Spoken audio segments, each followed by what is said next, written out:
Good morning all of you. Today I am going to explain a complete question on journal entries. तो जैसे कि देखिए complete question है आपके सामने. Record the following transaction in the journal of Pawan Brothers. हमें ये complete question दिया है. हमने 1st 2018 को commenced business with cash rupees 5 lakh, यानी कि यहाँ पे 5 लाख रुपीज लगा के एक बिजनेस स्टार्ट किया गया.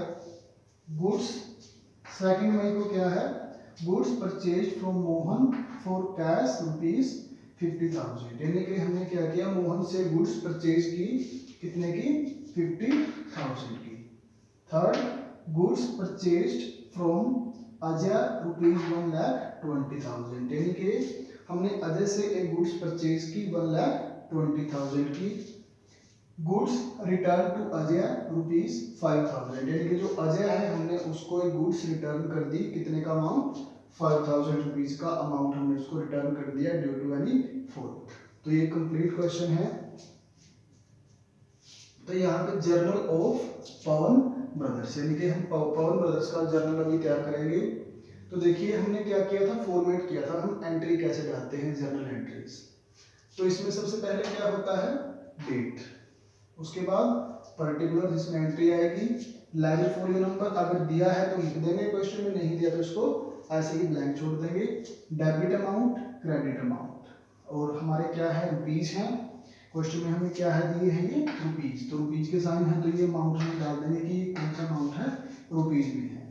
तो हमारी पहली एंट्री क्या है, पहली एंट्री है commenced business with cash rupees 5 lakh, यानी कि हमने अपना बिजनेस स्टार्ट किया रुपीज 5 लाख रुपीज का अमाउंट लगा के.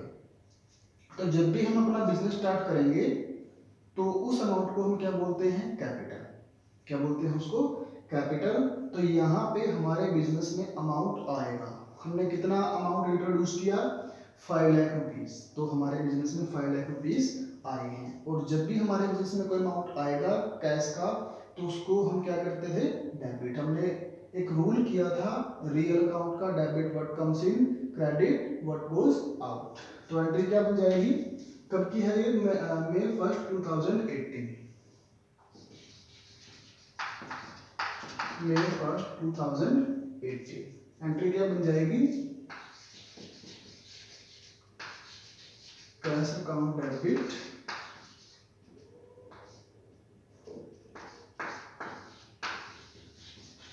To capital account. डेबिट में कितना, 5 लाख रुपीज डेबिट में,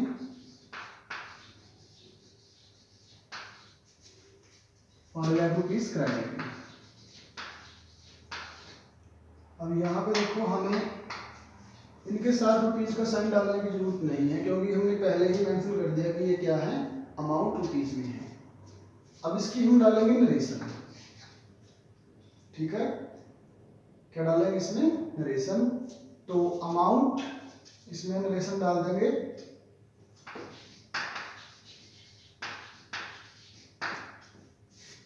अमाउंट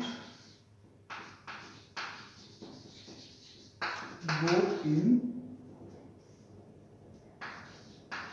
बाय पवन ब्रदर्स, ठीक है, पवन ब्रदर्स. हमने इसके साथ में नरेशन डाल दी, या cash boat in by Pawan brothers. तो हमें पता लग गया कि जो पवन ब्रदर्स है उसने कितना कैपिटल लगाया, 5 लाख रुपीज लगा के अपना बिजनेस स्टार्ट किया. ये कौन सा अमाउंट है, कैपिटल का अमाउंट है. अब सेकंड एंट्री हमारी, goods purchase from Mohan for cash rupees 50,000. हमने क्या किया, गुड्स परचेज की मोहन से, कितने में, कितना कैश है, 50,000 रुपीज. तो मोहन से हमने 50,000 रुपीज का सामान परचेज किया. तो यहाँ पे किसी पर्टिकुलर गुड्स का नाम नहीं है, हमें केवल गुड्स दे दिया. वो गुड्स कुछ भी हो सकती है. किससे परचेज की, मोहन से, लेकिन किसमें की, कैश में परचेज की. तो जब भी हम कैश में परचेज करते हैं कैश आएगा, उधार की एंट्री ये नहीं है. तो एंट्री क्या बन जाएगी, सेकंड में एंट्री बन जाएगी purchase account debit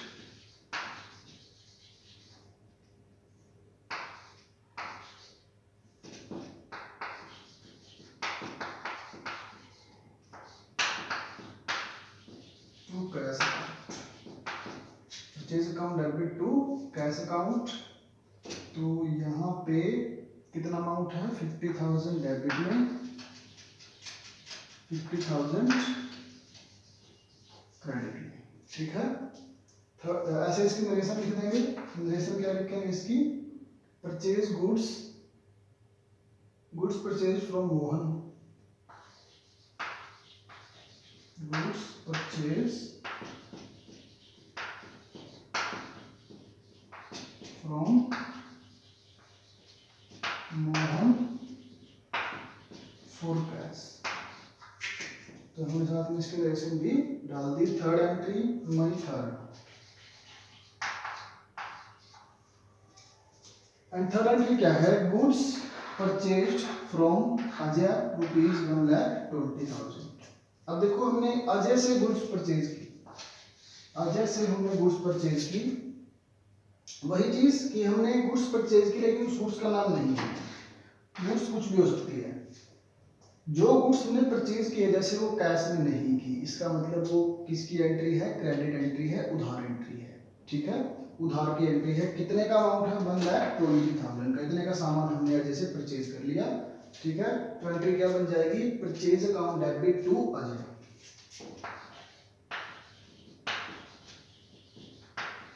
purchase account debit to Ajay. कितना अमाउंट है, 1,20,000 डेबिट, 1,20,000 डेबिट में और 1,20,000 क्रेडिट में। 1,20,000 डेबिट में और 1,20,000 क्रेडिट में। ऐसे ही इसकी नरेशन लिख देंगे साथ में, goods purchased from Ajay,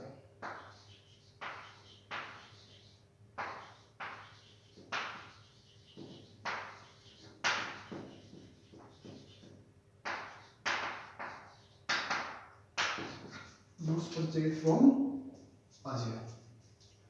fourth entry,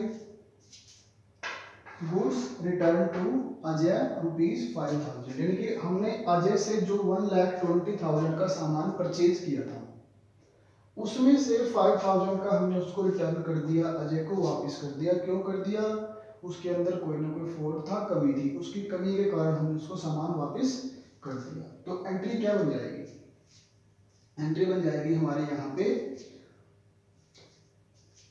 purchase था डेबिट में था, तो परचेज रिटर्न किसमें चला जाएगा, रिवर्स हो जाएगी एंट्री, परचेज रिटर्न चला जाएगा अब क्रेडिट में, और अजय किसमें जाएगा, अजय किसमें जाएगा, डेबिट में। तो एंट्री क्या बन जाएगी, Ajay account debit,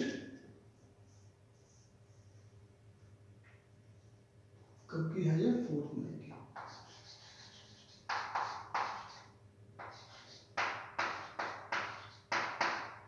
Ajay debit to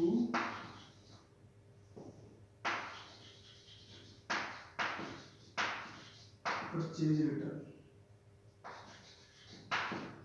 account, Ajay debit to purchase return account, ठीक है। तो जो परचेज रिटर्न था वो अब किसमें चला गया, क्रेडिट में चला गया, और जो अजय है वो किसमें चला गया, डेबिट में चला गया, क्योंकि अब अजय जो है वो क्या है, डेटर है, क्योंकि उसको हमने क्या कर दिया, सामान जो हमने अजय से सामान परचेज किया था उसको वापस कर दिया 5,000 का। तो Ajay debit to purchase return, कितने का अमाउंट है, 5,000 डेबिट में और 5,000 क्रेडिट में, ठीक है। अब हम क्या करेंगे, इसकी नरेशन लिखेंगे, ठीक है। गुड्स रिटर्न टू अजय,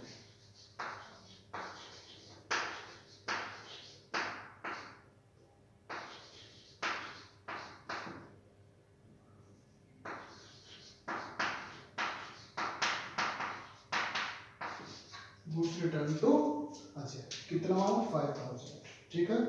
अब इन दोनों का टोटल कर देंगे, डेबिट और क्रेडिट साइड का, डेबिट साइड का भी टोटल कर देंगे और क्रेडिट साइड का भी टोटल कर देंगे। इनका जब टोटल करेंगे डेबिट और क्रेडिट का तो 5 लाख प्लस 50,000 प्लस 1,20,000 प्लस 5,000 ये मिल जाएगा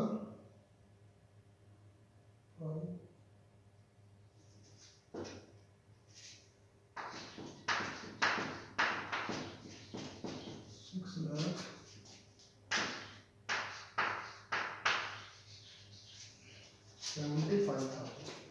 तो डेबिट का टोटल कर दिया 6,75,000 और क्रेडिट का टोटल कर दिया 6,75,000। तो हमने क्या कर दिया यहाँ पे जर्नल ऑफ पवन ब्रदर्स। एक कंप्लीट क्वेश्चन ये है।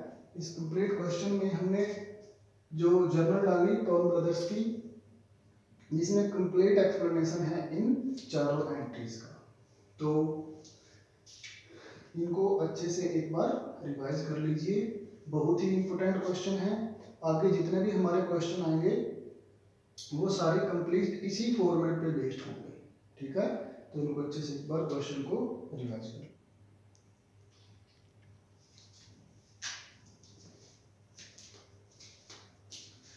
हमने अभी लास्ट में एक क्वेश्चन किया था जर्नल एंट्रीज के ऊपर। तो आगे हमारे जो क्वेश्चन होंगे उनमें हमें एक टॉपिक मिलेगा कैश डिस्काउंट और ट्रेड डिस्काउंट से रिलेटेड। तो हम उसके रिगार्डिंग ही अभी एक कंप्लीट टॉपिक करेंगे।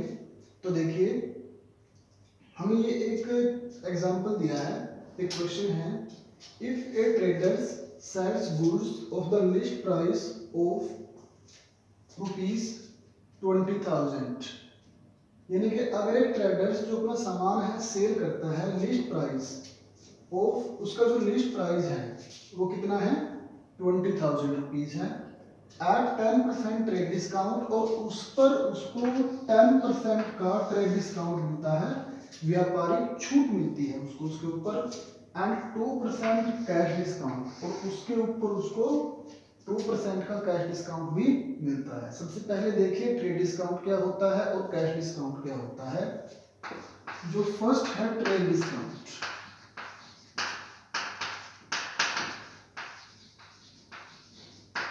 ट्रेड डिस्काउंट क्या होता है, व्यापारिक छूट।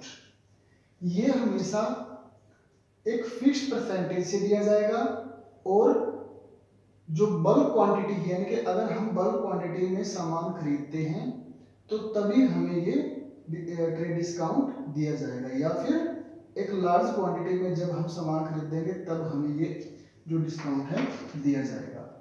And also trade discount will provide on credit as well as cash, यानी कि जब भी हम सामान या तो उधार पे खरीदें या फिर कैश में खरीदें, दोनों ही कंडीशन में हमें ये डिस्काउंट दिया जाएगा, ठीक है। तो ट्रेड डिस्काउंट कौन सा होगा, जो हमें बल्क क्वांटिटी या फिर लार्ज क्वांटिटी पे प्रोवाइड किया जाएगा फिक्स्ड परसेंटेज से, तो इसको हम बोलते हैं हम ट्रेड डिस्काउंट। दूसरा है हमारा कैश डिस्काउंट।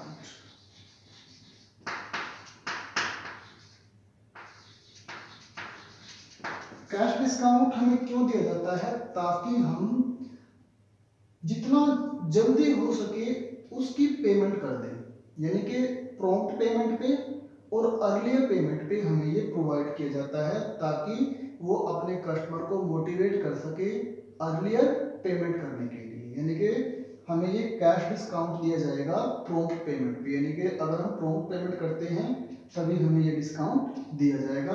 तो इसके लिए हम अभी एक कंप्लीट टॉपिक करेंगे ट्रेड डिस्काउंट और कैश डिस्काउंट पे, जो कि हमने ऊपर एक क्वेश्चन लिखा हुआ है। तो देखिए जो हमने जो ट्रेडर्स ने सामान सेल किया, कितने का सेल किया, सामान सेल किया 20,000 का, कितने का सामान सेल किया 20,000 का। इस 20,000 के सामान पे कितने का डिस्काउंट है 10% का ट्रेड डिस्काउंट। ट्रेड डिस्काउंट कितने का है 10%।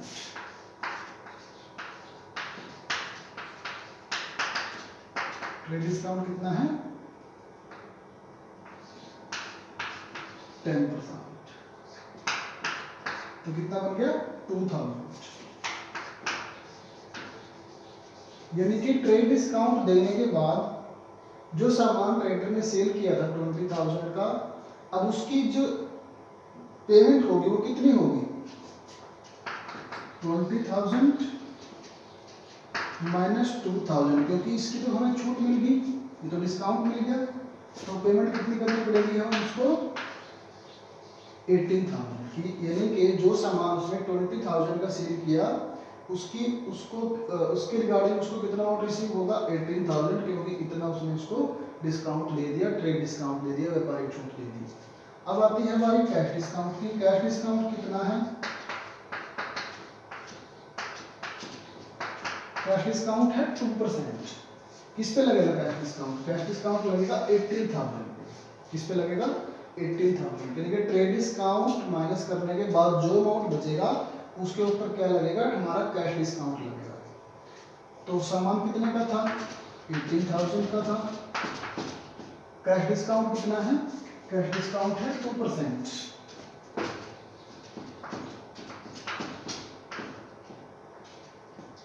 या 360, यानी कि जो ट्रेड कैश डिस्काउंट मिला उसको कितने का मिला, 360 का मिला। ये कब मिलेगा, जब वो प्रॉम्प्ट पेमेंट करेगा, उसकी तुरंत पेमेंट जितने यानी कि जितना जल्दी हो सके उसकी पेमेंट करेगा तो उसको ये डिस्काउंट मिल जाएगा। और ये डिस्काउंट उसको कब मिलना था 2,000 का, ये 2,000 का डिस्काउंट उसको तब मिलना था जब वो सामान बल्क क्वांटिटी में परचेज करेगा, एक लार्ज क्वांटिटी में परचेज करेगा। तो उसने लार्ज क्वांटिटी में 20,000 का सामान परचेज किया, तो इसलिए उसको 10% यानी कि 2,000 ट्रेड डिस्काउंट मिल गया। ट्रेड डिस्काउंट माइनस करने के बाद उसको जो पेमेंट होगी उसकी, उसके पास जो अमाउंट जाएगा ट्रेडर के पास 18,000 जाएगा। लेकिन अगर वो उसकी प्रॉम्प्ट पेमेंट करता है, जो परचेजर है, बायर है, तो उस पे उसको 2% का कैश डिस्काउंट भी मिल जाएगा। कितना है 360, यानी कि 18,000 में से हम 360 और माइनस कर देंगे,